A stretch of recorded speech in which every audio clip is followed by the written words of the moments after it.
자, 이준석 얘기 좀 해보죠. 그 동네 아사리판이던데. 정말 이게 그러니까 단일화 얘기 가지고 지금 국민의당이랑 싸움이 붙었잖아요. 그렇죠. 처음에 이준석이 얘기한 거죠. 그쪽에서 단일화 얘기가 먼저 있었다고. 아니 이준석이 이준석 대표가 조금 문제가 있는 게요. 네. MBC 시선집중에 나가가지고요. 네. 시선집중에 나가서 먼저 본인이 얘기를 했어요. 네. 그러니까 안철수 후보 쪽에서 네. 뭐 국민의당 사람이겠죠. 안철수 후보를 사실상 이렇게 사퇴시키는 네. 전제 조건으로. 그러니까 사퇴를 조건으로 합당을. 그렇죠. 네. 한마디로 이준석 대표의 얘기는 안철수 후보 주변에 네. 배신자가 있다. 그 배신자가 나랑 내통했다. 그러니까 조용히 해라. 뭐 그러니까, 이런 취지야. 그렇죠. 안철수 모가지를 쳐버리고 국민의힘이랑 국민의당이랑 합당하는 플랜을 나랑 같이 세웠다. 그렇게 방송에 나가서 당대표가 얘기를 해버리니까 국민의당 입장에서 가만히 있을 수가 없죠. 당연히 그럴 수 없지. 그래서 어제 이태규 총괄선대본부장이 막 기자회견하고 또 강원도에서 유세하고 있다가 또 기자회견해서 이준석 대표가 어떻게 했다라고 얘기를 다 까발리니까 이준석 대표도 후다닥 놀라가지고 강원도 있다가 또 여의도로 막 후다닥 와가지고 막 얘기했는데 나는 그 얘기가 더 이상해. 무슨 얘기인지 하는지 모르겠어. 사실상 그 이태규 본부장이 한 얘기 맞다고 인정을 했거든. 인정을 했는데 취지는 그거야. 그게 다 안철수 후보와 국민의당을 배려하는 그런 차원에서 이렇게 한 거라는 식으로 얘기를 하거든. 배려하는 차원에서 이간질을 했다는 거야? 이간질이 아니고 네. 뭐 여러 가지 챙겨줬다. 합당을 하게 되면은 국민의당이 어찌 됐든 소수 정당이고 이러니까 의석수도 적고 그러니까 이게 여러 가지 뭐 배려도 해주고 뭐 종로도 원하면 종로 출마 뭐 여러 가지 얘기한 거다. 이런 식으로 얘기를 하더라고. 안철수 사퇴를 조건으로. 그러니까 그게 배려다. 정리를 좀 더 해드리면 네. 이런 거였어요. 이준석 대표가 이제 여러 군데 나가서 사실 처음 얘기를 한 건 아니고 국민의당의 안철수 후보 주변에 뭐 저 삼국지 얘기를 자꾸 하는데 네. 삼국지에서 유비를 배신했던 그런 사람들 같은 간신들이 좀 있다. 아니 걔는 왜 자꾸 고전을 끌고 와서 거기다 비교를 하는 거야? 뭐 있는 척 아는 있는 것처럼 보이잖아. 그러면 삼국지 한번 몇 번 읽었나 보지 뭐. 뭔가 좀 그렇잖아. 전형적인 중2병 아니에요? 지금 엊그저께 삼국지 읽고 나온 전형적인 중2병에 아주 심각해. 얘는 진짜. 그것도 국민의힘 당에서는 또 그래서 항문기란 얘기를 썼지. 그렇죠. 옛날에 뭐 삼국지 손자병법 이런 거 뭐 어렸을 때 읽는 건데. 그럼요. 그러니까 어쨌든 뭐 지만 읽은 것처럼 얘기가 샜는데 그런 얘기를 해오곤 있었어요. 근데 그런 얘기를 해온 그것까지는 괜찮아요. 저는 괜찮다고 봐요. 뭐 삼국지 비유는 좀 그렇다고 치더라도 뭐 당신 주변에 있는 사람들이나 신경 써라. 그 사람들이 사실은 뭐 제가 듣기로는 좋지 않은 사람들이 있다더라. 내부에 배신자가 있다더라. 나기까지는 괜찮아. 그럴 수 있어. 근데 그렇게 얘기를 했던 사람이 공개적으로 알고 보니 국민의당 사람을 만나서 그 저 안철수만 제끼면 안철수만 빠지면 당신의 당에 사실 지금 뭐 130개 지역위원회 당협위원회 만들었다고 하지만 사실 현실적으로 우리 국민의힘에 지금 의원수도 지금 뭐 국회의원 꼴랑 3명 있고 한데 뭐 당신들이 얻어갈 수가 있는 게 있겠느냐. 그러지 말고 안철수는 후보를 사퇴를 하고 우리 쪽에 당을 합당하는 형식을 취하면 그러면 거기에 있는 사람들에게도 지분을 좀 나눠줄 수가 있다. 그리고 뭐 원하면 안철수 후보도 종로 같은 데는 우리가 밀어줄 수 있다. 이런 얘기를 했다는 거야. 이게 완전히 달라지는 게 당신의 당에 있는 사람들이 오히려 좋지 않은 사람들이 있으니까 그 사람들 챙기고 걱정하세요라는 건 걱정하는 것처럼 들려.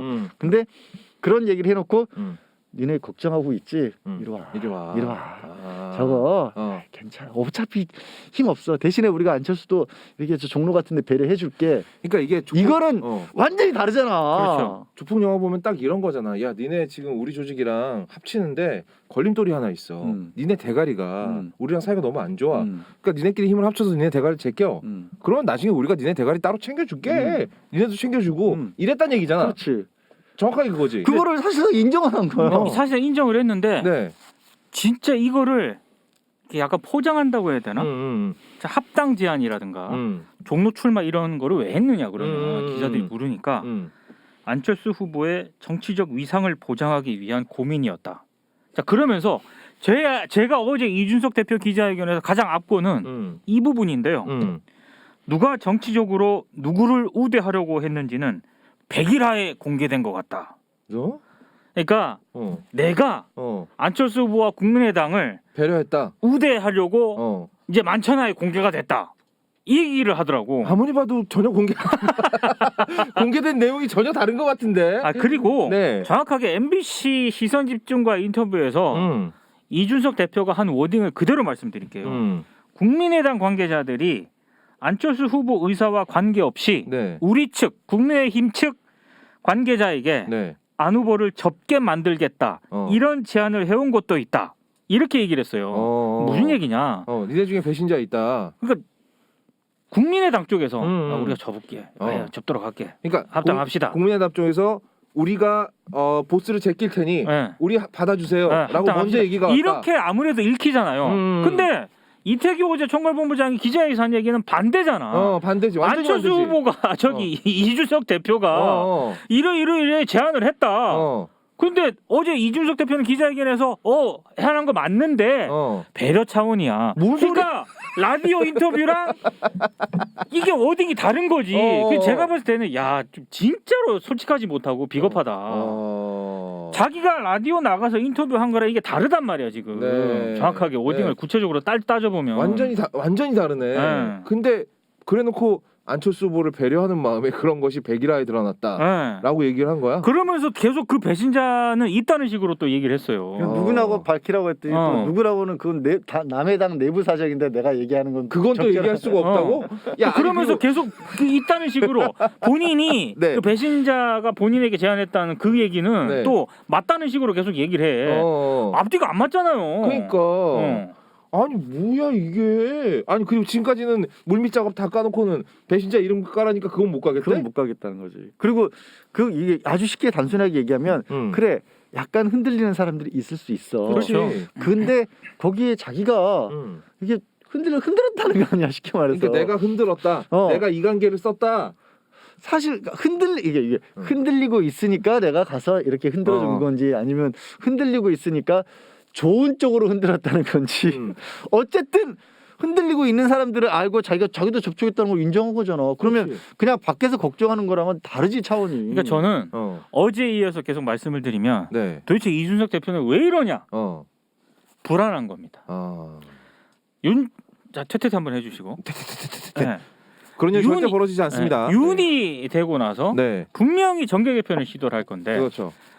그때 이준석 대표가 당 대표로서의 입지 흔들릴 수밖에 없고요. 그렇죠. 그렇다라고 한다면은 안철수 후보와 단일화 과정이 됐든 합당 과정이 됐든 본인이 이니셔티브를 쥐고 뭔가를 주도를 해야 돼요. 그래야 그 나중에 대선 끝나고 나서 내가 살 길도 생기고 정계 개편할 때 주도권 행사할 수가 있거든요. 그래서 이 판을 그렇게 자기 위주로 짜려고 했던 것 같아. 근데 이미 실패한 것 같지 않아요? 이미 끝났죠. 그러니까요. 제가 봤을 때. 근데 왜 미련을 못 버리고 의지를 할까? 이제 들통이 난 거지.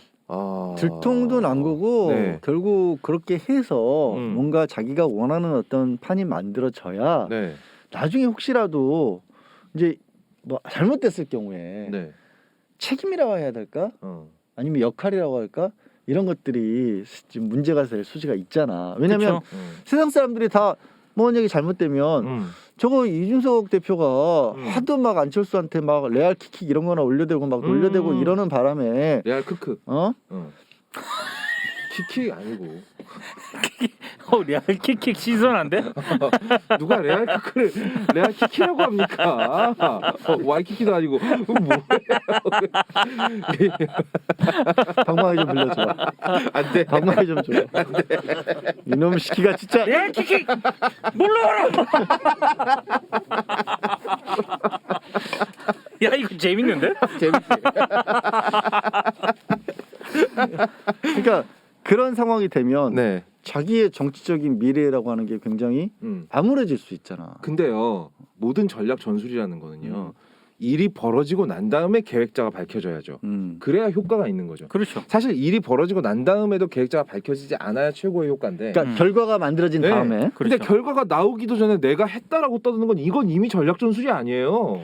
그러니까 이제 자기도 이게 이게 뭐 드러나라고 생각을 못한 거겠지. 근데 그것도 되게 답답한 아니 게 그게 드러날 거라고 생각을 못. 아니 국민의당에서 그럼 가만히 있을 거라고 생각한 거야? 그러니까 그게 이상한 거야. 그러니까 지가 이렇게 나불나불 됐는데 가만히 있을 거라고 생각한 계속 거야? 밖에서 때려대니까 이태기 본부장 국민의당 이태기 본부장 입장에서도 저렇게까지 때려대는데 우리가 어떻게 가만히 있냐 가만히 이렇게 있을 수가 돼버리는 없는 거지. 짓을 해놓고는 아니 그러면 그런 제안을 해놓고 네. 아마 이렇게 생각했을 때 이준석 대표는 이것도 이제 어차피 정치라고 하는 게 서로가 무슨 생각을 하는지 추측할 수밖에 없으니까 자기가 밖에서 많이 흔들어야 그렇죠. 밖에서 많이 흔들어야 저기도 흔들릴 테니까 자기가 말하고 계획했던 것들이 실행에 옮겨질 수 있으려고 생각을 했는데 네. 근데 의외로 지금 안철수 후보가 강수로 두고 있잖아. 네. 원주의사를 강력하게 벌이고 있고 이태기 본부장 입장에서도 제가 저렇게 흔들어대는 걸 안철수 후보가 흔들리면 저쪽에 갈 수가 있는데 안철수가 안 흔들리는 와중에 안철수가 당비 70억 내고 막 전혀 안 흔들리는데 이런 상황이면 아 지금에서는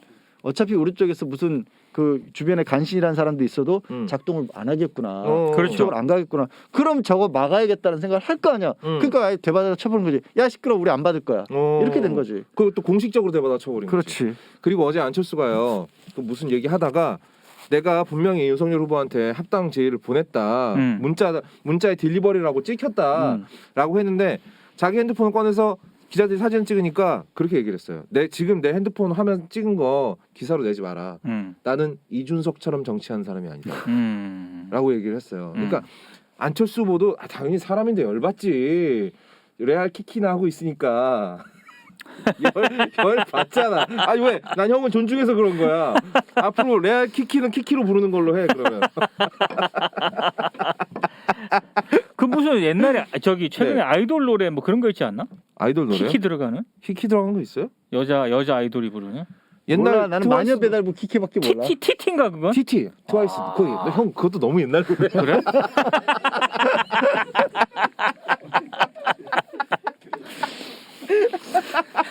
모를 수도 있지. 모를 수도 있지. 너무 오래된 노래잖아. 트와이스가 옛날 아이돌은 아니잖아. 옛날 아이돌은 아닌데 그 노래는 옛날 노래야. 그거랑 키키랑 무슨 상관인데? 아니 TT 키키 헷갈렸네. 나는 키키라고 한 줄 알고. 수습하려고 하지 마. 아 정말 아저씨들 데리고 방송 못 하간다 진짜. 저 트와이스 사나 좋아합니다. 사나 예뻐요. 사나 뭐 뜬금없는 고백이야. 사나 사랑합니다. 트와이스는 사나지. 근데 웃긴 게 네. 지금 사실상 이 정도 되면 오늘 김종인 전 위원장도 네. 그 CBS 인터뷰 나와가지고 끝났다. 단일 안 된다. 물 건너갔다. 네, 완전히 끝났다. 이렇게 얘기를 하는데 조선일보는 어떻게든 미련이 그거 여론조사 결과 또 나왔더라. 미련이 남아서 윤으로 단일화했을 경우 몇 퍼센트, 뭐 안으로 단일화했을 경우 그냥 솔직히 기도문을 써 그냥. 그리고 그래서 조선일보가 네. 이렇게 기사를 썼더라고요. 윤석열 후보가 이번 주말 안철수 후보와의 만남을 추진하는 방안을 구상 중이다. 어떻게든 이번 주말 지나면 끝이야. 거기서 뭔가 단판을 기대하는 거야. 네, 근데 마지막까지. 그래서 오늘 김종인 전 위원장이 CBS 인터뷰를 하는데 단판을 해도 안 된다고. 옛날에 자기가 어디더라 무슨 그 단판하는 그거를 예를 봤는데 10시간 넘게 하다가 결국 안 됐다. 단판 안 된다. 그게 간단하지 않다. 그리고 뭐 안철수 후보의 어떤 치명적인 아킬레스건을 지금 검찰 캐비넷에서 하나 나왔다라는 얘기도 있던데 안철수 후보 그랬잖아요. 터뜨리세요. 터뜨리면 되지 왜 자꾸 말을 해요. 그러니까 이게 조선일보에서 저렇게 쓰는 건 뭐냐면 단일화에 대한 기대치도 기대치지만 이게 단순하게 단일화가 안 됐다라는 해서 차라리 끝났으면 좋겠는데 그렇죠. 이준석 대표와 이런 우리가 조금 전까지 했던 얘기들이 낱낱이 얘기가 나오면서 이게 뭐가 있냐면 사실 윤석열 후보 지난 연말에 지지율이 폭락했을 때 어떤 상황에서 폭락했냐면 기억하지만 이준석 대표하고 이준석 대표가 자명답시고 갈라서고 했을 때 폭락했단 말이야. 그 얘기는 국민들 중에서 아주 강성 지지자들 말고 그 일반적인 어떤 중도에 가까운 보수 지지자들 입장에서 봤었을 때는 정치적으로 사람을 아우르지 못하는 모양새 자체가 되게 좋지 않게 비춰진단 말이야. 그러니까 안철수하고 단일화는 못하더라도 아름답게 끝내야 되는데 그렇지. 진짜 자꾸 지저분하게 싸움을 하고 있는 걸로 얘기가 나오면 네. 컨벤션 효과가 나는 게 아니라 역컨벤션 효과가 나는 거야. 그렇지. 저놈의 집안 왜 이렇게 맨날 지들끼리 싸워? 이렇게 돼버려. 그리고 만약에 검찰 캐비넷 얘기까지 나온 상황에서 만에 하나 단일화가 된다고 하더라도 이건 누가 봐도 그림이 안철수가 끌려간 그림이잖아. 나 좆되기 싫어가지고 그냥 울면서 거저먹기로 가는. 그러면은 안철수 후보의 표가 당연히 윤석열한테 안 가지. 그리고 결정적으로 제가 만약에 어떤 그 이준석 대표를 카운터 파트너로 해야 되는 어떤 협상 상대다. 저는 보이콧합니다. 저는 그냥 그 사업 자체를 접어버릴 것 같아요. 왜냐하면 네. 저렇게 네. 비공식적으로 나눈 어떤 대화라든가 네. 이런 내용까지 네. 저런 식으로 언론에 가서 흘리고 나중에 이걸 가지고 논란이 되고 이거는요 기본적으로 신뢰가 안 가는 거예요. 당연하죠. 제가 지난번에 한번 말씀드렸죠. 뭐요? 제 기자 한참 현장에 뛰고 있을 때 후배 다른 매체들 다 있었어. 후배 기자들하고 그냥 편하게 밥 먹은 자리에서 편하게 이렇게 얘기한 거야. 근데 그 내용이 얘는 회사 들어가서 정보 보고를 한 거지. 그렇지. 정보 보고라고 하는 게요. 어떤 매체 어떤 기자 이렇게 얘기 이 사안에 대해서 이렇게 얘기했고 누구에서 이렇게 이게 다 들어가는 거거든. 사석에서 한 얘기를 공식화돼서 문서로 남겨버린 거야. 자 그러면 그 정보 보고한 게 나한테 안 들어올 것 같죠? 들어가지 당연히. 다 들어와요. 100% 들어가지. 그러니까 제가 비밀이 어딨어. 제가 그 선수랑 어떻게 했겠습니까? 손절? 연락처 끊겼지. 아니 뭐. 아직까지 인간관계 그냥 끊어버렸죠. 몇 년 전이에요 그게? 2007년인가? 야 독하다. 민기차도 독하다. 왜? 이한테 뭐 잘못하면 아니 왜냐하면 이게 무슨 얘기를 그러면 아무 얘기도 못하지. 그 후배를 만나서 무슨 얘기를 하냐고. 근데 이준석은 여기서 한술 더 뜬 거예요. 정보 보고를 한 게 아니라 그걸 가지고 기자회견을 해버린 거야. 언론에다 얘기하고 기자회견 얘기하고. 이거 어떻게 해? 이게 대화 못해. 과연 이래가지고 정치판에서 어떻게 얘는 도대체 어떻게 하려고 그러는 거야? 근데 이준석 대표도 그렇지만 뭐랄까 약간 선거 국면에서 이용하기 위해서 필요하다고는 하지만 되게 이게 얼굴이 이렇게 두꺼울 수 있나 하는 것들이 요즘 너무 많이 나와 보면. 그러니까 사소하게 나와가지만 그 국민의힘에서 지난주에 사실 굉장히 큰 이슈가 됐던 게 이제 이번 주에 추경 통과시킨 거잖아요. 네. 사실 추경 통과시키는 과정에서 그것도 윤석열 본인이 했다고 얘기하고 다니더라 요즘에. 내가 그 얘기 지금 하려고 하는데 네가 왜 그러냐? 이놈의 시키가 진짜. 형이 그 얘기 하려고 그랬어? 지금 이 말을 그렇게 끊어버려? 내가 연락처 지울 거야. 말을 끊지 마라. 이 형 방망이질 진짜 하고 싶었나 보다. 자 우리 황희도 이사 들어왔어요? 네. 뭐 많이들 사실 금요일 이럴 때 이 새벽 농성까지 해가면서 민주당에서 통과를 시킬 때 의외로 이제 언론을 통해서는 크게 안 다뤄졌지만 이 자영업자들 커뮤니티 이런 데서는 당시 김은혜 의원의 발언이 굉장히 크게 회자가 됐었어요. 천천히 해도 된다라고 얘기했죠. 제가 과문해서 그런지 모르겠지만 왜 이렇게 급하게 하는지 모르겠습니다. 시간은 많이 있는데 이런 식의 얘기를 한 거야. 사람이 죽고 있다고. 사람이 죽고 있어. 그래서 300만 원씩 지급하는 것도 민주당에서 어쨌든 강력하게 밀어붙여서 통과를 시켰잖아요. 주초에. 그거를 세상에 네 말 맞다나. 국민의힘 선거 포스터 그 홈페이지에 떡하니 추경 통과시켰습니다. 이렇게. 와 정말 얼굴. 얘들 진짜. 아니 진짜. 난 부러워 한편으로는. 이렇게까지 할 수 있는 건 나는 능력에 들어간다고 난 봐. 부러워 진짜. 이렇게까지 거짓말을 할 수 있는 건. 어떻게 이럴 수가 있지? 그리고 어제 또 재밌는 사진 중에 나왔던 게 이준석 대표 얘기가 나왔으니까 이준석 대표가 호남이 지금 공을 많이 들이고 있잖아요. 호남이 공을 많이 들이고 있으면서 흑산도에 이제 배에 실어서 유세차를 보낸다. 라고 하면서 호남에서 흑산도에 유세차가 들어가는 것은 역사상 처음일 겁니다. 굉장히 자랑을 해서 오케이 좋아. 그거 신경 쓴 거 좋아. 또 유세차가 들어가서 꼭 해야 되는지 모르겠지만 어쨌든 자군국까지 신경 쓰는 모습을 보여주겠다는 거 좋아. 막상 그 유세차에 인산인해를 이뤘다는 유세차 사진들 보신 분들 많을 거예요. 거기에 그냥 일반 시민은 한 명도 없었어. 일반 시민 한 명도 없는 정도가 아니라 그 어떤 류냐 장사 안 되는 푸드트럭 느낌이었어. 약간 그런 느낌이었어. 여기서 왜 저걸 팔지? 이런 느낌. 맞아. 그러니까 그런 식으로 어떻게든지 간에 꾸며내려고 하는 것들이 너무 좀 그리고 흑산도에 유세차 들어간 거 처음도 아니야. 문통 시절에 이미 들어갔어. 진짜 들어갔다고. 그러니까 이거 제대로 알아보지도 않고 싸질러. 아니 무슨 상관이야? 지네가 들어간 건 처음이라고? 아니지. 그러면 어쨌든 처음이라고 하면 믿는 사람들은 처음이라고 믿을 거 아니야.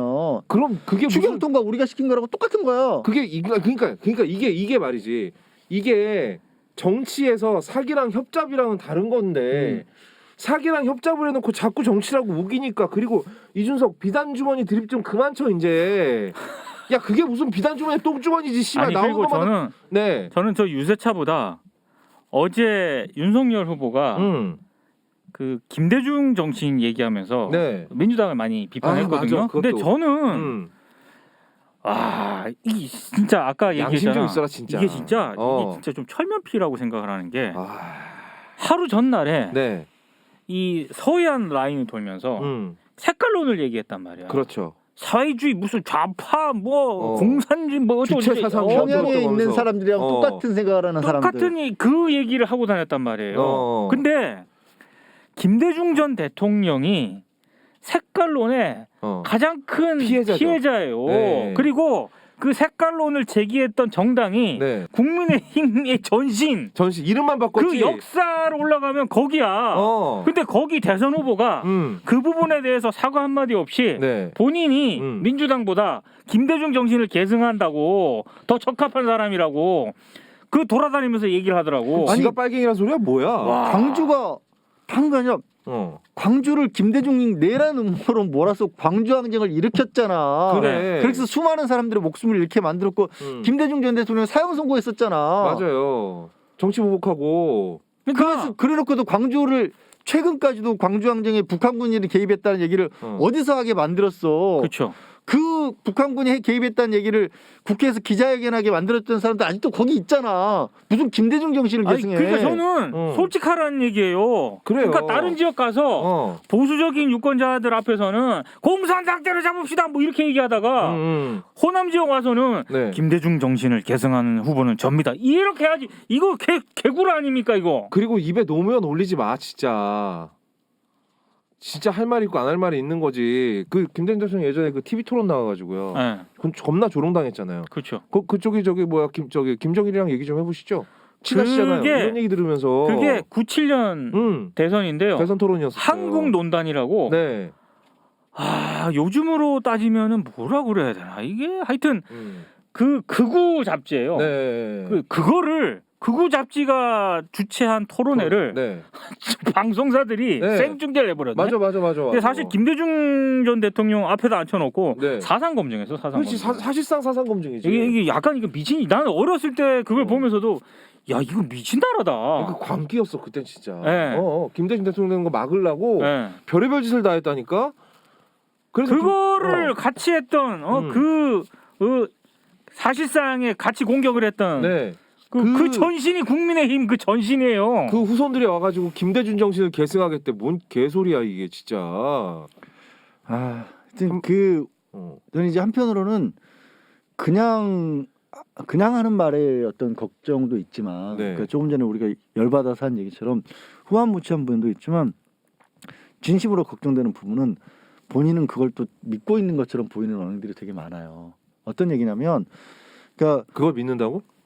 내가 김대중 정신을 그게 아니라 그 얘기가 왜 나왔는지를 잠깐만 생각을 해보면 김대중 전 대통령이 지금의 정치 세력의 주축이 되고 있는 이른바 386 그룹이라고 하는 이제 당시에 학생운동했던 사람들이 많이 주축이 된 사람들을 이 국회로 끌어들였던 건 맞아요. 그렇죠. 근데 그러다 보니까 그 이후로는 어떤 논리들을 펴기에 시작하면 당시에 운동권에 이제 사회주의 학습을 했던 사람들이 많이 있었던 건 맞아요. 그때는 80년대 같은 경우에는 당연히 그런 식의 새로운 대안 이념들로 나왔었던 거니까. 그렇죠. 지금의 사회를 바꾸기 위한 대안으로 나온 것이죠. 대안뉴스처럼. 그것과 그게 이제 거기에 대해서 여러분이 1987도 보겠지만 항상 그 정권의 전두환 노태우 정권에서도 군사 정권에서 했던 게 그 사람들에게 뭐 사회주의를 공부해? 니네 북한하고 내통하는 거잖아. 북한이잖아. 그렇게 했단 말이야. 그 의식이 바닥에 남아 있는 거야. 그러니까 지금의 이 뭐 청와대라든가 정부 여당에 있는 사람들이 여전히 그런 식의 사상에 물들어 있다는 얘기를 서슴없이 하는 거야. 평양에 있는 자들하고 똑같은 생각을 하는 사람들이라고. 그래. 그러니까 그게 지금도 그게 그냥 공격하기 위한 게 아니라 본인은 정말로 그렇게 믿고 있다는 걸 드러나는 거지. 그리고 특히나 전 검찰총장이라면 그때 박정희 시대 그리고 전두환 때 감청으로 몰아가지고 죽인 사람들 사과한 적 있어요?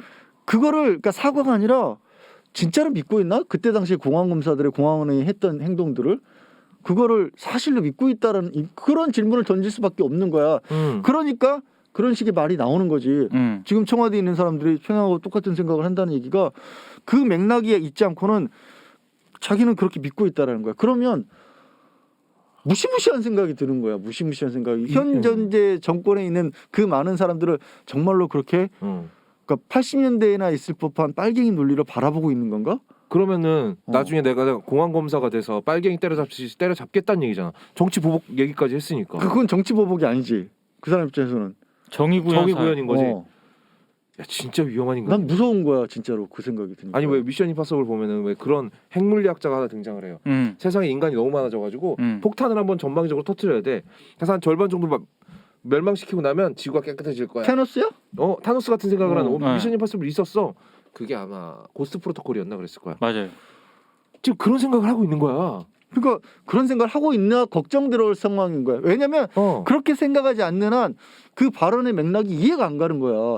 도대체 지금 대한민국의 어느 일반적인 국민이 북한을 찬양하고 북한하고 연결시켜서 평양과 똑같은 사고방식을 가진다라고 생각할 수 있겠어. 지금 대한민국 국민 중에 누가 북한 가서 살고 싶어 하겠어요?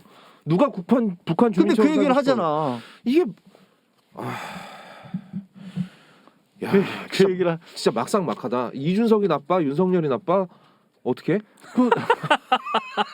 한쪽은 슈퍼 양아치고 한쪽은 극히 위험하고. UPI 뉴스라는 매체가 있어요.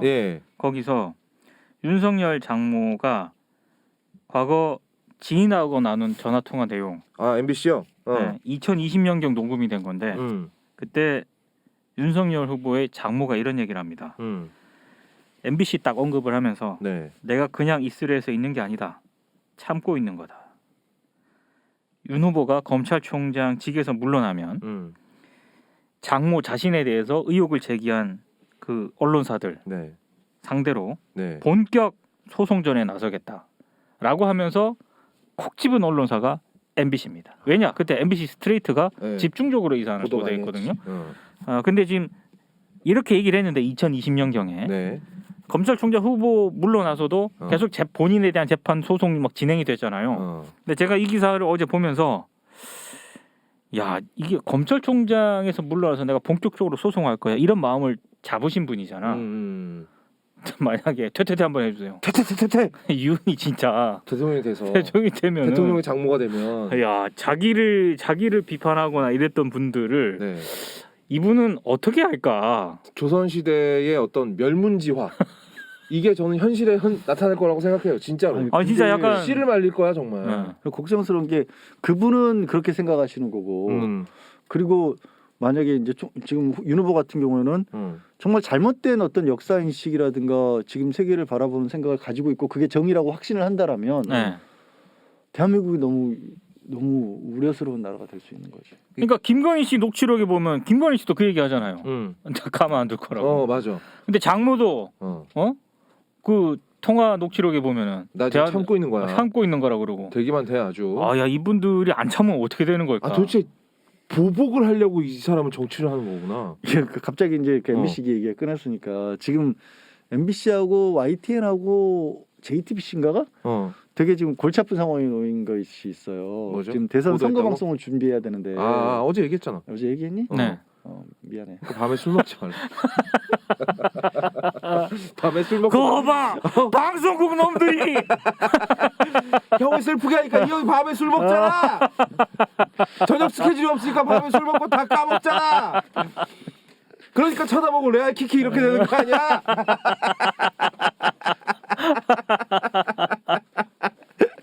아니 그리고 아까 우리 황희도 이사 왔는데 황희도 이사가 요즘에 이준석 졸라 패고 있잖아요. 근데 나는 황희도 이사 사진이랑 이준석 사진이랑 같이 걸리면 이미 그걸로 존나 패고 있는 것 같아. 왜? 왜? 이준석 요즘에 얼굴에 살쪄가지고 걔 약간 그렇게 눌러놓은 액체 괴물처럼 변했어 얼굴이. 야 그건 명예훼손이야. 어? 모욕이야. 생긴 거 가지고 그러지 마. 그러지 마. 그러지 말까? 그건 아니야. 취소. 죄송합니다. 해. 미안하게 됐습니다. 미안합니다. 왜냐면 살찐 거 생긴 거 걱정한 가지고는 거지. 나도 할 말 없어 별로. 우리 생긴 거 가지고 그러지 말자고. 살찐 걸 걱정한 근데 거지. 원래 못생긴 애가 지적하는 게 더 짜증나. 어디까지나 우리 네. 거의 없다 대표님께서 걱정이 돼서. 이준석 대표가 네. 술을 많이 드셔서 살이 찐 것 같다. 요즘 걱정. 야식을 너무 많이 드시는 것 같다. 걱정을 한 건강에 거였습니다. 좋지 않으니 줄이시라. 예.